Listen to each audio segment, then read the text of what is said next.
எல்லோருக்குமே வணக்கம். நம்ம இன்னைக்கு பார்க்க இருக்கிற வீடியோ என்ன அப்படின்னா, தொடர்ந்து நம்ம தோஷங்கள் எதனால் ஏற்படுது, இந்த தோஷங்கள்லாம் எப்படிப்பட்ட ஒரு மாற்றத்தை ஒருவருக்கு கொடுக்கும், ஒரு ஜாதகத்தில் தசாபுத்திகள் சரியாக இல்லை அப்படின்னா எந்த மாதிரியான ஒரு தாக்கங்கள்லாம் ஏற்படும் அப்படிங்கிறத நம்ம தொடர்ந்து ஒவ்வொரு வீடியோவாக பார்த்துட்டு இருக்கிறோம். இந்த வீடியோவில் என்ன பார்க்க போகிறோம் அப்படின்னா, கால சர்ப தோஷம். அதாவது ஜாதகத்தில் எத்தனை அதிர்ஷ்ட யோகங்கள் இருந்தால் கூட இந்த கால சர்ப தோஷம் விழுந்தால் அந்த அதிர்ஷ்ட யோகங்கள் ஆனது பலிக்காது அப்படிங்கிறது ஜோதிடம். இதில் ராகு அப்படிங்கிறது ஒரு பயங்கரமான பாம்போட தலை. அந்த பாம்பின் வால் போன்றது தான் கேது. அதாவது கால சர்ப தோஷத்தினால சிறந்த யோகங்களும் பலன்களும் கூட கெட்டு போகும். ஸோ ஜாதகத்தில் ராகு அல்லது கேது ஆரம்பித்தாவே இந்த தோஷம் அதிகமாக பொருந்த தொடங்குகிறது. இந்த கிரகங்களோட நிலை தொடங்கலை அப்படின்னாலும் இதோட தாக்கம் வாழ்க்கையில் தொடர்ந்தே காணப்படுமா. ஸோ இந்த கால சர்ப தோஷம் அப்படின்னா என்ன, இது இருந்தால் என்னென்ன பாதிப்புகள்லாம் ஒருவருடைய ஜாதகத்தில் ஏற்படுத்தும், அதே நேரத்தில் இவங்களுக்கு எப்படிப்பட்ட ஒரு மாற்றம், இவங்களுக்கு எப்படிப்பட்ட ஒரு தடைகள் வரும், திருமண வாழ்க்கையில் தடைகள் வருமா, அல்லது திருமணத்திலே தடைகள் வருமா, அல்லது வேறு எந்த மாதிரியான ஒரு தாக்கங்கள்லாம் வரும் அப்படிங்கிறத பற்றின ஒரு விரிவான தகவலையும் நம்ம பார்க்கலாம். ஸோ இதற்கு உரிய பரிகாரம் என்ன செஞ்சால் நம்ம ஈஸியான முறையில் எளிமையான முறையில் என்ன பரிகாரம்லாம் செய்யலாம் அப்படிங்கிறத நம்ம விரிவாக இந்த வீடியோ மூலமாக பார்க்கலாம். வீடியோ பார்த்திங்கன்னா உங்களுக்கு ரொம்பவே யூஸ்ஃபுல்லாக இருக்கும். கடைசி வரைக்கும் ஸ்கிப் பண்ணாமல் முழுமையாக பாருங்கள்.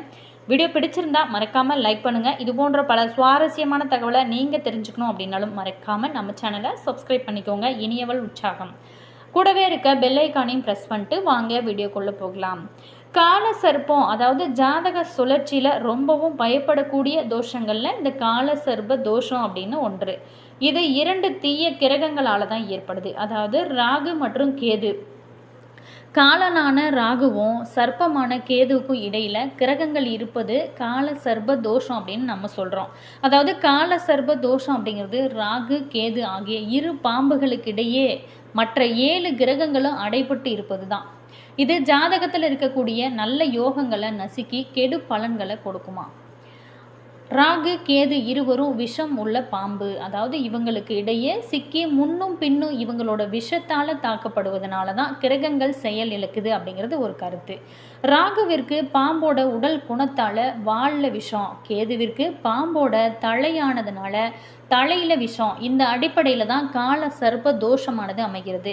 சர்ப்ப தோஷம் அப்படிங்கிறது திருமணத்தில் தடைகள், திருமணம் அமைவதில் தடைகள், திருமண வாழ்க்கை இது எல்லாத்துலேயுமே தடைகள் ஏற்படுமா. ஸோ இதெல்லாம் நம்ம சரி செய்யலாம், இந்த தோஷங்கள்லாம் ஏன் ஏற்படுது அப்படிங்கிறத நம்ம விரிவாக பார்க்கலாம். மேலுமே இந்த ஜோதிடப்படி இந்த கால சர்ப்ப தோஷம் வாழ்க்கையில் மிக முக்கியமான நிகழ்வுகள், சந்தர்ப்பங்கள், வளர்ச்சியின் போது பலவிதமான தடைகள், மாற்றங்கள் இதெல்லாமே ஏற்படுத்துமா. இதன் விளைவாகத்தான் வாழ்க்கையில் நல்ல சந்தர்ப்பங்கள் திரும்பி செல்குது. அதாவது அடிக்கடி பாம்பு கடிக்கும், பாம்பு கனவுல படபட வைக்கும், கல்வி, வேலை, திருமணம், குழந்தை பிறப்பு போன்றவற்றில் எதிர்பாராத தடைகளை சந்திக்க நேரிடும். வாழ்க்கையில் ஒவ்வொரு அடியும் கடினமானது போல் இவங்களுக்கு இருக்குமா. மேலும் வாழ்க்கையில் எந்த ஒரு நல்ல காரியமும் சரியாக இவங்க செய்ய முடியாத ஒரு சூழலானது இருக்குமா. அதே மாதிரி இவங்க ஏதாவது ஒன்று பிளான் பண்ணிருப்பாங்க, அது திட்டமிட்டபடி நடக்காமல் இருக்குமா. இதெல்லாம் ஒரு ரீசனாக இருக்குமா. அதே நேரத்தில் ராகு மற்றும் கேது இடையே சந்திரன் வராமல் இருந்தால் காலசர்ப தோஷம் பலிக்காது அப்படின்னும், இந்த தோஷம் ஒன்றும் பண்ணாது அப்படின்னும் சாஸ்திரங்கள் சொல்லப்படுது. அதே நேரத்தில் மற்றொரு முக்கியமான விஷயம் என்ன அப்படின்னா, ஜாதக சுழற்சியில் வியாழன் ராகு அல்லது கேதுவால் பார்வை பெற்றாலே இந்த காலசர்ப தோஷம் வேலை செய்யாது அப்படின்னு ஜோதிடம் சொல்லப்படுது. காலசர்ப தோஷம் பிறப்பு முதல் இறப்பு வரை பொருந்துமா. இருந்தால் கூட ராகு தசா, கேது தசா அல்லது அதோட இடைப்பட்ட காலங்களில் மட்டுமே வரக்கூடிய கால சர்ப்ப தோஷத்தின் தாக்கமானது அதிகமாக இருக்கும் அப்படின்னு ஜோதிடர்கள் சொல்லப்படுறாங்க. மேலுமே இது பார்த்திங்களா, பொதுவாக ராகு அல்லது கேது தசாபுத்தி நடக்கும்போது ஜாதகருக்கு சில பிரச்சனைகள் ஏற்படுத்தும். மேலும் இதோட காலசர்ப தோஷமும் சேர்ந்தால் அதனோட விளைவுகள் கொஞ்சம் அதிகமாகவே இருக்கும்.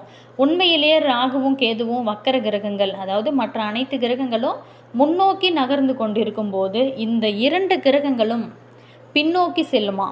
அதாவது இந்த தீய கிரகங்களின் தாக்கம் மற்ற கிரகங்களையும் பாதிக்கிறது.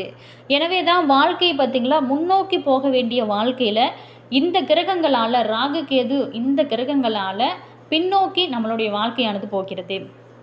அதே நேரத்தில் முன்னேறுவதில் பல பிரச்சனைகள், பல தடைகள் அப்படிங்கிறது தொடர்ந்து கொண்டே இருக்குது. ஸோ இதில் நம்ம ராகு காலங்களில் அம்பாள் சன்னதியில் எலுமிச்சையில் தாமரை நூலில் நெய் தீபம் ஏற்றி வழிபடலாம். இதனால் தோஷம் விலகும் அப்படின்னு சொல்லப்படுறாங்க.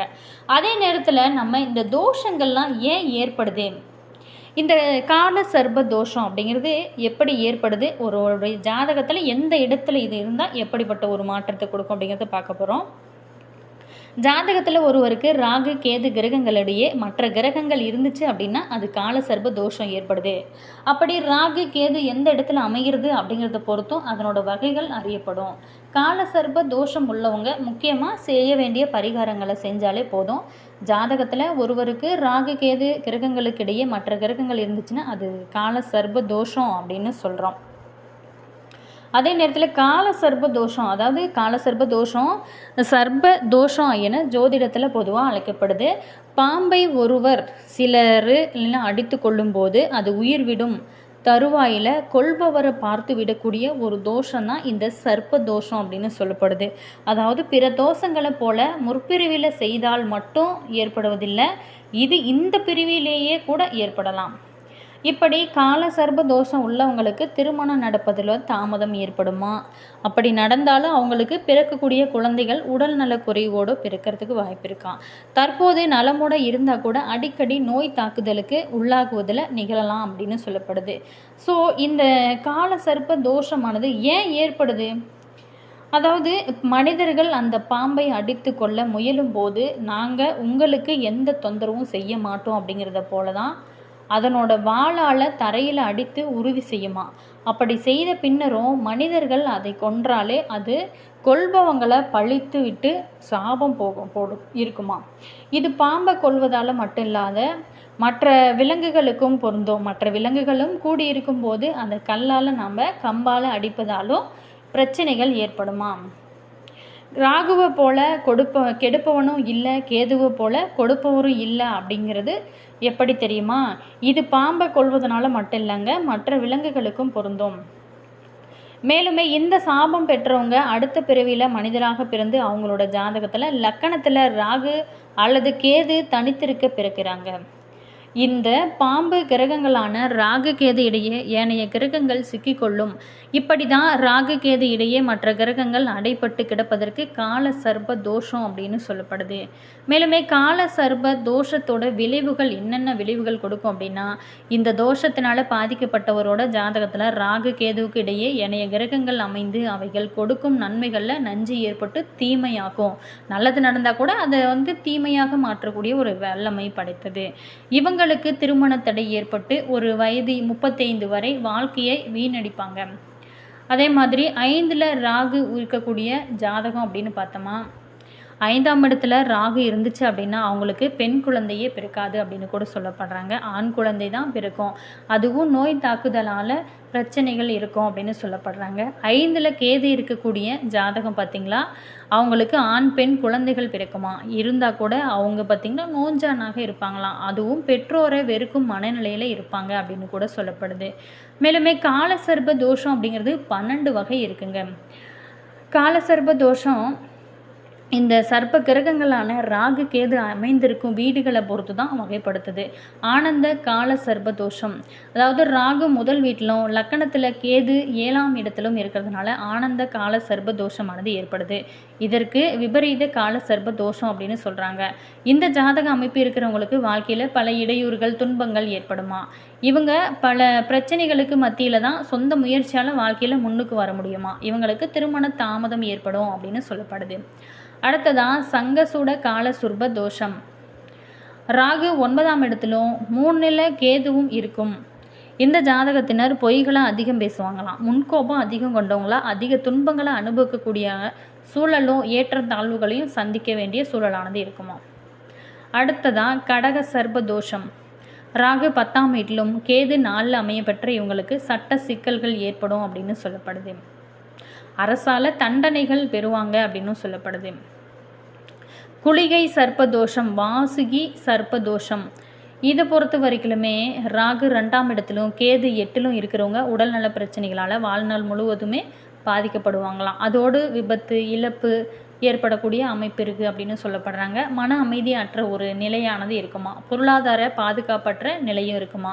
ராகுவுக்கு இடம் கொடுத்த ராசி இறைவன் பலம் பெற்றிருந்தால் வெளிநாட்டு பயணம் இவங்களுக்கு கிடைக்குமா. அடுத்ததாக வாசுகி சர்ப்ப தோஷம். அடுத்ததாக பார்த்தோமா சங்கல்ப சர்ப்ப தோஷம், பத்ம சர்ப்ப தோஷம் அப்படின்னு சொல்லுவாங்க. அதே மாதிரி சங்கல்ப சர்ப்ப தோஷம், பத்ம சர்ப்ப தோஷம், அது மட்டும் இல்லாமல் மகாபத்ம சர்ப்ப தோஷம், தசக சர்ப்ப தோஷம் இப்படின்னு வகைகள் சொல்லிக்கொண்டே போகலாம். மகாபத்ம சர்ப்ப தோஷம், தசக சர்ப்ப தோஷம், அது மட்டும் இல்லாமல் கார்கோடக சர்ப்ப தோஷம், விஸ்தார சர்ப்ப தோஷம், கார்கோடக சர்ப்ப தோஷம், இது எல்லாமே அடுத்ததாக சேஷ நாக சர்ப்ப தோஷம் அப்படின்னு வகைகள் இருக்குது. அது மட்டும் இல்லாமல் இது பார்த்திங்களா ஆனந்த் 27, குளிகா 33, வாசுகி 36 வயசில், சங்கலப 42 வயசில் இந்த தோஷம் வருமா. பத்மா 48 வயசில், மகாபத்மா 54 வயசில். மேலுமே இந்த நாக தோஷத்திற்கான மிக எளிமையான பரிகாரங்கள், சரி இப்படிலாம் தோஷங்கள் ஏற்படுது, இது எப்படி சரி செய்யலாம் அப்படின்னு பார்த்தோமா, கால சர்ப்ப தோஷம் பல கஷ்டங்களை ஏற்படுத்தக்கூடும். அதனோட விளைவுகளை தணிக்க வழிகள் பார்த்திங்களா பரிகாரம் தான் இருக்கும்.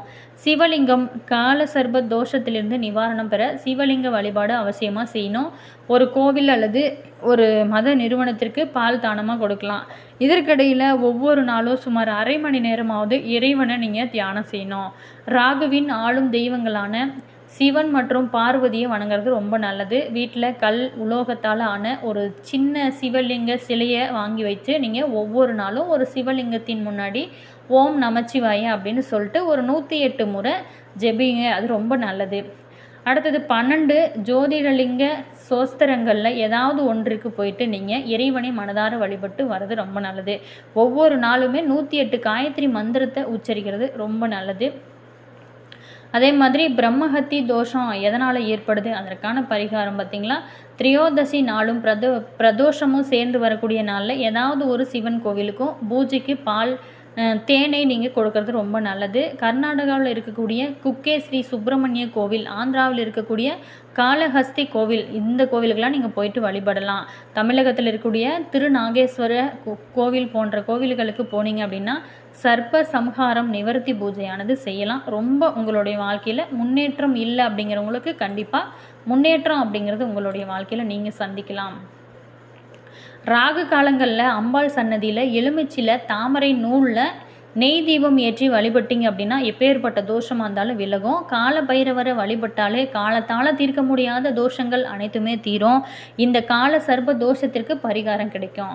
மேலுமே கால சர்ப்ப தோஷத்திற்கு குலதெய்வ வழிபாடு, பிறகு மனதளவில் பாதிக்கப்பட்டவங்களுக்கு உதவி செய்கிறது, ஆதரவற்றவங்களுக்கு உதவுறது அப்படின்லாம் கூட நீங்கள் செஞ்சிங்களாவே கால சர்ப்ப தோஷத்திலிருந்து நல்ல பலன்கள் கிடைக்கும். மேலுமே சூரிய கிரகணமும் சந்திர கிரகணமும் வரக்கூடிய நாளில் திருக்காளஹஸ்தி கோவிலில் இருக்கக்கூடிய சிவபெருமானை வழிபட்டிங்க அப்படின்னா உங்களோட வாழ்க்கையில் பல நன்மைகள் கிடைக்க ஆரம்பிக்கும். ஏழை எளியவங்களுக்கு அன்னதானம் கூட நீங்கள் செய்யலாம்.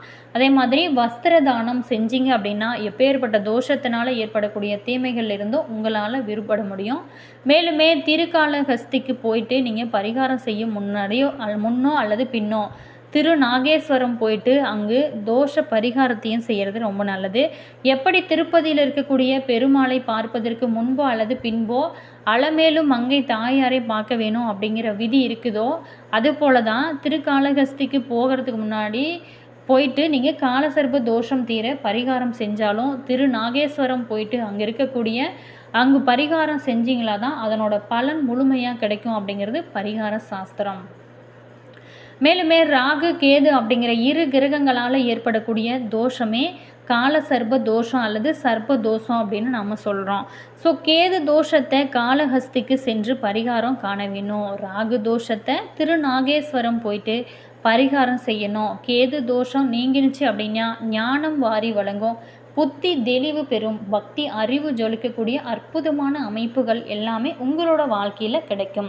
அதே மாதிரி ஒவ்வொரு தோஷத்திற்குமே பரிகாரங்கள் இருக்குது. அதை சரியான முறையில் நீங்கள் கண்டுபிடிச்சி அதை செஞ்சீங்க அப்படின்னா உங்களோட வாழ்க்கையில் நல்ல ஒரு முன்னேற்றம் கிடைக்கும்.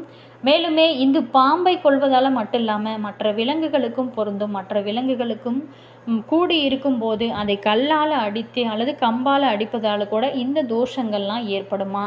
இந்த ராகுவை போல கெடுப்பவனும் இல்லை, கேதுவை போல கொடுப்பவரும் இல்லை அப்படிங்கிறது தான் இது அப்படின்னு சொல்லப்படுது. மேலுமே இந்த சாபம் பெற்றவங்க அடுத்த பிறவியில் மனிதராக பிறந்து அவங்களோட ஜாதகத்தில் லக்கணத்தில் ராகு அல்லது கேது தனித்திருக்க பிறக்கிறாங்களாம்.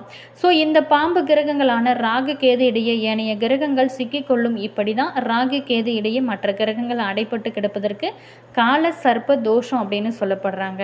கால சர்ப்ப தோஷத்தோட விளைவுகள் நிறையவே இருக்குது. கால சர்ப்ப தோஷத்தினால் பாதிக்கப்பட்டவரோட ஜாதகத்தில் ராகு கேதுவுக்கு இடையே ஏனைய கிரகங்கள் அமைந்து அவைகள் கொடுக்கக்கூடிய நன்மைகள் எல்லாமே நஞ்சு ஏற்பட்டு தீமையாக மாறுமா. இவங்களுக்கு திருமண தடை ஏற்பட்டு ஒரு 35 வயதுக்கு மேலே தான் இவங்களோட வாழ்க்கை பார்த்திங்களா ஆரம்பிப்பாங்களாம். அதே நேரத்தில் இந்த சர்ப்ப தோஷங்கள் நீங்கள் கண்டிப்பாக இந்த எளிமையான பரிகாரத்தை நீங்கள் செஞ்சு பார்த்தீங்க அப்படின்னா உங்களுடைய வாழ்க்கையில் நல்ல ஒரு தீர்வு கிடைக்கும். வீடியோ பிடிச்சிருந்தா மறக்காமல் லைக் பண்ணுங்கள்.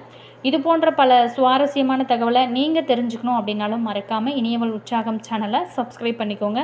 கூடவே பாருங்கள் பெல் பட்டன் இருக்கும், அதையுமே ப்ரெஸ் பண்ணிக்கோங்க. அப்போ தான் நாங்கள் போடுற புது புது நியூ வீடியோஸ்லாம் உடனுக்குடன் உங்களுக்கு நோட்டிஃபிகேஷனாக வரும். மேலுமே உங்களுடைய ஜாதகத்தில் என்ன தோஷங்கள் இருக்குது அப்படிங்கிறத நீங்கள் ஜாதகம் மூலமாக கூட நீங்கள் பார்த்து தெரிஞ்சுக்கலாம். உங்களுக்கு அப்படி ஜோதிட ரீதியாக ஏதாவது சந்தேகங்கள் இருக்குது அல்லது உங்களுடைய வாழ்க்கையில் நீங்கள் சந்திக்கக்கூடிய பிரச்சனைகளுக்கு ஏதாவது தீர்வு வேணும் அப்படின்னு நினச்சிங்களா, பாருங்கள் இந்த வீடியோக்கும் கீழே டிஸ்கிரிப்ஷனில் ஸ்ரீ வராகி அம்மன் வாட்ஸ்அப் நம்பர் கொடுத்துருக்கோம். அந்த நம்பருக்கு கால் பண்ணி பேசுனீங்க அப்படின்னா உங்களுடைய பிரச்சனைகளுக்கு நல்ல ஒரு தீர்வாகவும் நல்ல ஒரு பரிகாரமாகவும் இருக்கும். மேலுமே உங்களுடைய வாழ்க்கை ரொம்ப பிரகாசமாக இருக்க நாங்கள் இறைவனிடம் பிரார்த்தனை செய்கிறோம். ஜாதகத்தில் ராகு கேது ஆகிய நிழல் கிரகங்களுக்கு இடையே மற்ற அனைத்து கிரகங்களும் அடைப்பட்டு இருக்கக்கூடிய ஒரு நிலை தான் இந்த கால சர்ப்ப தோஷம் அப்படின்னு சொல்கிறோம். இந்த தோஷம் உள்ளவங்களுக்கு வாழ்க்கையில் ஏற்ற இறக்கங்கள், திருமண தடை, எதிர்பாராத தடைகள் இதெல்லாம் ஏற்படுமா. மேலுமே தோஷத்தோட வகைகள் ராகு மற்றும் கேது அமையக்கூடிய இடங்களை பொறுத்து இது 12 வகைப்படுதுங்க. வாழ்க்கையில் அதிக போராட்டங்களை சந்திக்க நேரிடும் இந்த தோஷங்கள் இருந்துச்சு அப்படின்னா. அதே நேரத்தில் தாமதமான திருமணம் அல்லது தொழில் ரீதியான ஏற்ற இறக்கங்கள் இவங்களோட வாழ்க்கையில் இருக்கலாமா. சில பேருக்கு ஆரம்பத்தில் கடுமையான கஷ்டங்களை தந்து பின்னர் பெரிய வெற்றியுமே தரக்கூடிய யோகமாகவும் இது மாறலாம் அப்படின்னு சொல்லப்படுது. இதற்கு எளிமையான பரிகாரத்தை நீங்கள் இந்த ஆலய வழிபாட்டுக்கு போயிட்டு வாங்க, நல்ல ஒரு முன்னேற்றத்தை காண முடியும். கால சர்ப்ப தோஷத்தோட தாக்கத்தை குறைக்க இந்த எளிமையான வழிபாடு கூட நீங்கள் செய்யலாம். அதாவது நாக வழிபாடு, ராகு கேது தோஷ நிவர்த்திக்காக நாகர் சிலைகளுக்கு பால் அபிஷேகம் செஞ்சு நீங்கள் வழிபடலாம். திருநாகேஸ்வரம் அல்லது காளஹஸ்தி போன்ற கோவில்களில் சிறப்பான பரிகார பூஜைகள் செய்வது நல்லது. அடுத்தது ருத்ர மந்திரம், சிவபெருமானோட பஞ்சாட்சர மந்திரம் அல்லது ருத்ர மந்திரத்தை தினமுமே நீங்கள் உச்சரிச்சிங்க அப்படின்னா ரொம்ப நல்லது. அதே நேரத்தில் தானமாக நீங்கள் சில பொருட்களை கொடுக்கலாம். செவ்வாய்க்கிழமை நாளில் உங்களால் ஒரு நல்ல அடுத்தவங்களுக்கு ஹெல்ப் பண்ண முடியும் அப்படின்னா உங்களால் சின்ன உதவியாக இருந்தால் கூட பரவாயில்ல, ஏழைகளுக்கு ஆதரவற்றவங்களுக்கு நீங்கள் உளுந்து கொள்ளு அல்லது ஏதாவது ஒரு தானியங்களை நீங்கள் தானமாக கொடுக்கலாம். இப்படி நீங்கள் செய்வது ரொம்பவே நல்லது. உங்களுடைய ஜாதகத்தில் எப்பேற்பட்ட பிரச்சனைகள் இருந்தாலுமே தானம் செய்வதனால கண்டிப்பாக கொஞ்சமாவது குறையும். ஜாதகத்தில் இருக்கக்கூடிய மற்ற கிரகங்களோட பலன்களை பொறுத்து தோஷத்தோட தீவிர தன்மையானது மாறுபடும். மேலுமே முழுமையான பலன்களை அறியணும் அப்படின்னா ஒரு முறை நீங்கள் தகுதி வாய்ந்த ஜோதிடரை நீங்கள் பார்த்து உங்களுடைய ஜாதகத்தை ஜனன ஜாதகத்தை பார்த்து தெரிஞ்சுக்கலாம். வீடியோ பிடிச்சிருந்தா மறக்காமல் லைக் பண்ணுங்கள். இது போன்ற பல சுவாரஸ்யமான தகவலை நீங்கள் தெரிஞ்சுக்கணும் அப்படின்னாலும் மறக்காமல் இனியவள் உற்சாகம் சேனலை சப்ஸ்கிரைப் பண்ணிக்கோங்க. கூடவே பாருங்கள் பெல் பட்டன் இருக்கும், அதையுமே ப்ரெஸ் பண்ணிக்கோங்க. அதே மாதிரி உங்களுடைய வாழ்க்கை ரொம்பவும் பிரகாசமாக இருக்க எங்களுடைய மனமார்ந்த வாழ்த்துக்களையும் நாங்கள் இறைவனிடம் பிரார்த்தனையுமே செய்கிறோம்.